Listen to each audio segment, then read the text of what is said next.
Turning to the unrest in America, last night was the first night Oregon State Police, along with Portland Police, were managing security around the federal courthouse since federal agents started leaving. Now, Portland Police say not only were there no arrests made overnight, protesters were even working to keep others in check. Elise Haas is in Lounsdale Square with more on what happened. Lounsdale Square in downtown Portland looks a lot different today, especially from recent weeks. And what is different about last night is that the reports from Portland Police, our reporters who are on the ground, as well as the protesters that I talked to this morning, that last night was markedly different. Of course, in the past few weeks, we have seen the nights turn into tear gas, crowd control munitions, fireworks, arrests, and even people trying to light the courthouse on fire. But there was a shift this past night. It was different, especially with the exit of federal officers. So Oregon State Police were the ones who were securing outside of the courthouse. And we saw that phased approach of removing the federal agents because the federal agents were nowhere to be seen.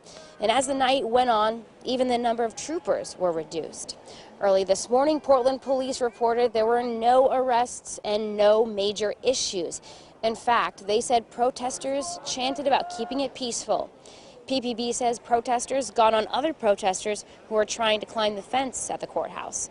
One protester we spoke with told us people can now focus their energy on the bigger issues. We need police reform.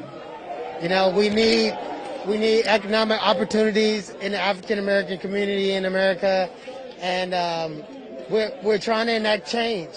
Protesters, state and local leaders say the focus can now be on bringing about change and ending racism now that the issue is no longer about the federal presence in Portland.